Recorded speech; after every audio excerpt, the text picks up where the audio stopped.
Hello, it's 10:30 p.m. May 2nd.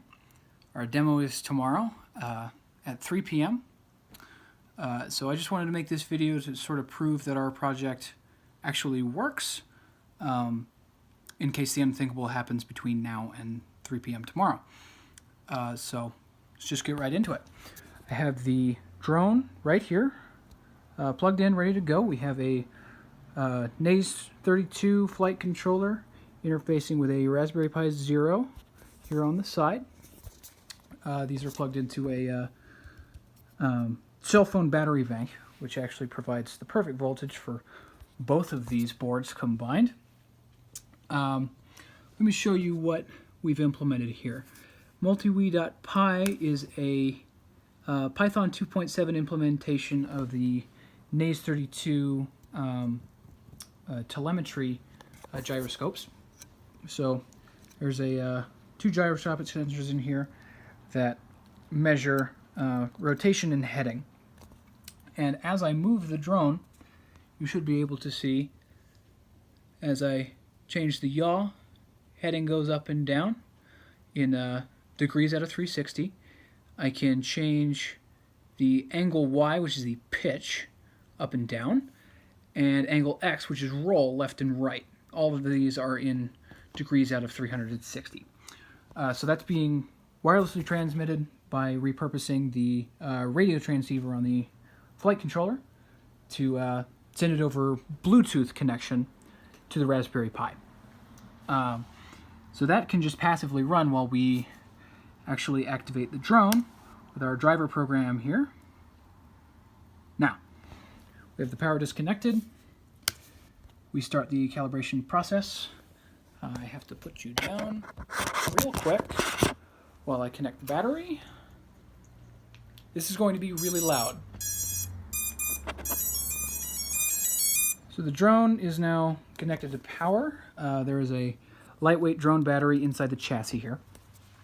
Now that the power has been connected, we can press enter and we go through this about minute-long process. The beeping you're hearing from the electronic speed controller, which is mounted on the undercarriage of the drone, is actually the Raspberry Pi's GPIO rails connected through these wires to the electronic speed controller. I'm sorry, that's really loud. And it's calibrating them right now. We have to tell the motors that this is the zero position and that if they're set to this RPM, they won't be moving. So we have to go through this process for all four motors.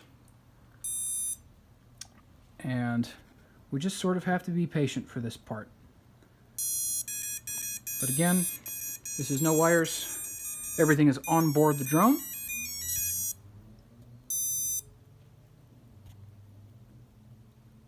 Okay.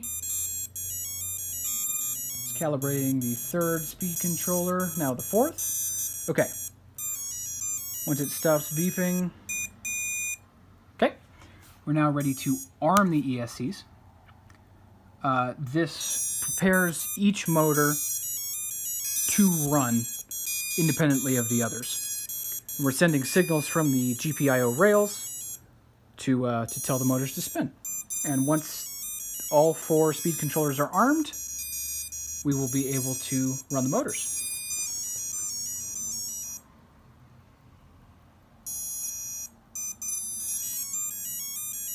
I'm sorry, this beeping is very obnoxious.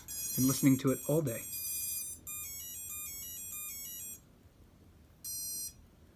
So this is just diagnostic data, mostly for debugging purposes, to make sure that the drone is doing what it's supposed to be doing. Okay, we've armed the last speed controller, and okay. Now we can set the motors to their minimum value of 700 hertz in pulse width. All of this is done with pulse width modulation. So now we can set it to 1000, which is the standard resting. Again, the motors are not moving at this point. And now once we set it to 1040 hertz, we should get a a positive spin on all 4 motors moving in the correct direction. So I'm just going to hit enter over here, and voila! All 4 motors run. Unfortunately, we are taking telemetry data, but implementing a PID loop for flight stability is sort of out of scope for what we're trying to do. So I'm not about to make this thing fly. It would probably kill me. But as we can see, all 4 motors are running. I can send back a 1000 hertz command, press enter, and all 4 motors stop. Nice and safe. All 4 motors are dead, but at the press of just a few keys, I can press enter again, and on they come. So we have positive control completely wirelessly from a base station computer to an onboard Raspberry Pi, which is controlling electronic speed controllers and a flight computer, all on board one quadricopter. So, that's about it for the demonstration. Yeah, it works. How cool is that? So again, this is 10:36 p.m. May 2nd, and that's our demo in a nutshell. Thanks.